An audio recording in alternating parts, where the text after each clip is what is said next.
por e-mail, né? Temos umas. Caio, você é a favor da pena de morte no Brasil? Não, em lugar nenhum do mundo. Nunca vi Jesus matando ninguém. César matava, mas eu não sou discípulo de César. Herodes matava, mas Jesus disse: entre vós não é assim. Então, eu não sei nem para que essa pergunta. Dá a impressão de que existe uma esquizofrenia entre o ensino de Jesus e as permissões do Estado.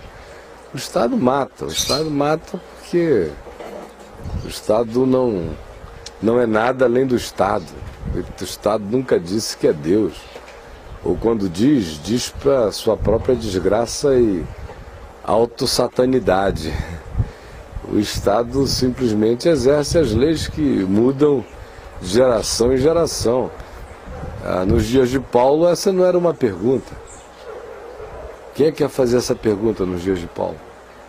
Mas havia pena de morte em Israel, né? Justamente por isso, ninguém ia fazer essa pergunta em lugar nenhum nos dias de Paulo. A sociedade era outra. Ele está fazendo essa pergunta aqui porque ele é filho de uma geração que tem essa discussão.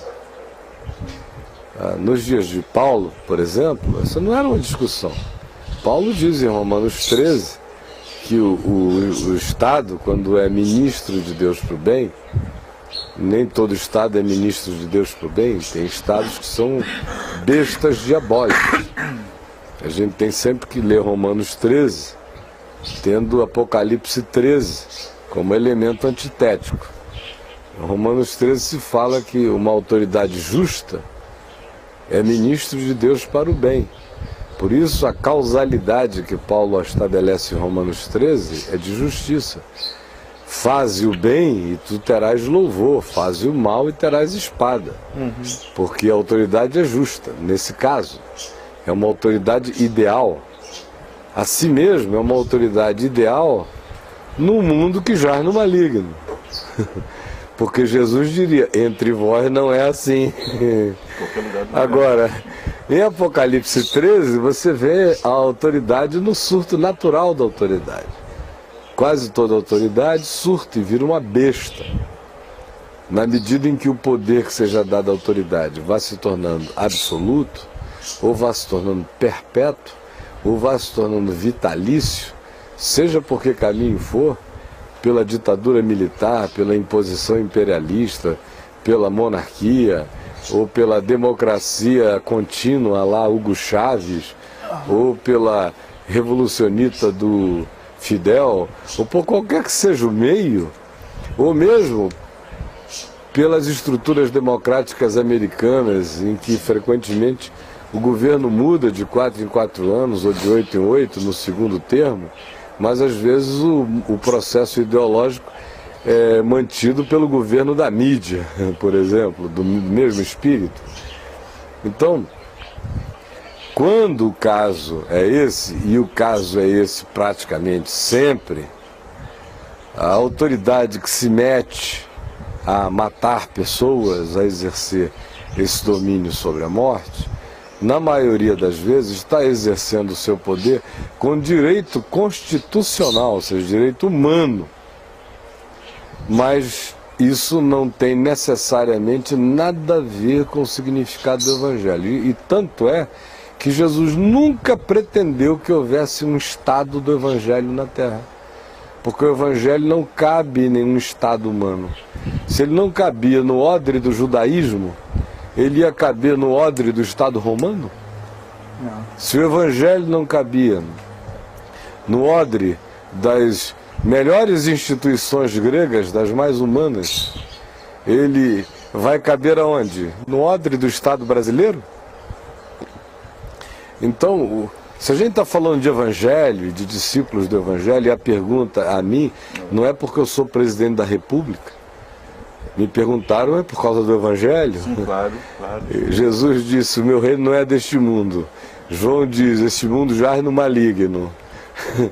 Jesus diz: entre vós não é como é no mundo. E ele quer saber o que eu acho da pena de morte? Eu acho que os estados se arrogam a esse direito, de acordo com os amparos constitucionais, sejam eles oriundos democraticamente do povo, como média social estabelecida de modo plebiscitário que vira uma lei ou determinação de um congresso eleito pelo povo, ou seja pela via tirânica, imperialista, seja ela qual for, que absolutiza esse poder na mão do Estado de exercer essa prerrogativa. Isso é uma prerrogativa de um Estado que, quando é bom, quando é mal, mas continua a ser um Estado, continua a ser um ente acerca do qual Jesus disse, incluindo o meu reino não é deste mundo. Então é simples assim, dai a César o que é de César, dai a Deus o que é de Deus. Eu estou no negócio de dar só a Deus. César, se quiser, corra atrás de mim, porque eu não estou procurando César para dar nada. Caio, às vezes eu acho que a boa parte dessa confusão na mente das pessoas, né, oriundas da igreja evangélica é essa esquizofrenia, né? De não ler o Antigo Testamento a partir de Jesus. Então eles acham que ali havia uma ação também divina nesse sentido, né? De que por haver algumas circunstâncias onde a morte aconteceu por parte de alguns líderes que eram reis ou não, coisas desse tipo. Então não ler o Antigo Testamento a partir de Jesus gera essa esquizofrenia, né? Fica com dois deuses, é o que o pessoal tem o tempo todo. O Deus do Antigo Testamento era um Deus... Que foi uma perguntinha que fizeram aí também, que eu falei até pro Tony, nessa eu não vou nem responder, Tony, pelo amor de Deus, não sei o que, mas lê, por favor. Você me Porque cansa, né? Amado pastor Caio Fábio, graça e paz. Ando no ensejo das questões e notícias que tanto nos abalaram quanto ao tratamento dado por missionários cristãos às crianças na Nigéria. Veio uma pergunta à cabeça. Bom, não são missionários cristãos, são pastores nigerianos. Fazer isso na Nigéria. Fica um pouco menos mal. Que se fosse ainda missionário, que foi de outro país para ir para lá, para ensinar topicamente o que eles estão fazendo, aí, meu amigo, vou te dizer, a diabrice não era demais. Por que no Antigo Testamento vemos sinais de tanta ira ou justicismo de Deus até mesmo com as crianças? Estamos bravíssimos com os pseudo-servos do Altíssimo que, a custo da vida de crianças, querem ganhar a Nigéria. Mas eu pergunto, o que esses missionários fazem não é o mesmo que os israelitas fizeram com os filhos dos hereges? Da época, os amalequitas. Afinal, por que Deus mandou matar crianças de colo? Como conciliar isso com o amor divino? Imagine se ele mandasse fazer o mesmo hoje.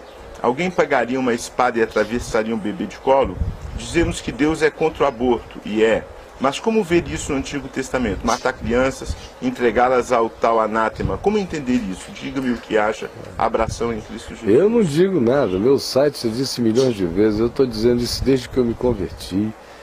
A única coisa que eu recomendo é que ele leia o Evangelho, se converta a Jesus e pare com essas tentativas de fazer esse híbrido entre o Velho e o Novo Testamento. O resto me dá uma exaustão, falta até ar no pulmão para ficar respondendo esse negócio todo. Eu estou assim exausto, porque a grande situação é que o pessoal nunca se converteu a Jesus. Eles são crentes da Bíblia, não de Jesus. Aí a Bíblia, meu amigo, é igual uma pessoa. Se você torturar ela demais, ela fala qualquer coisa. Qualquer coisa.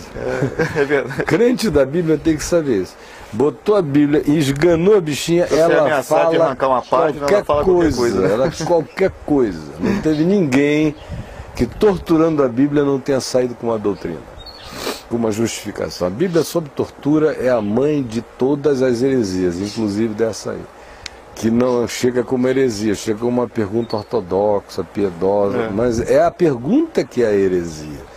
Sim, a gente está falando 2000 anos depois de Jesus. O cara está me perguntando como ele concilia isso com a campanha de Josué entrando em Canaã, numa época em que tudo que havia de Jesus era sombra, era mobília, Isso mesmo. era uma arquinha, umas tábuas da lei, Era sombra, uma vara de Arão, estava todo mundo andando tateando.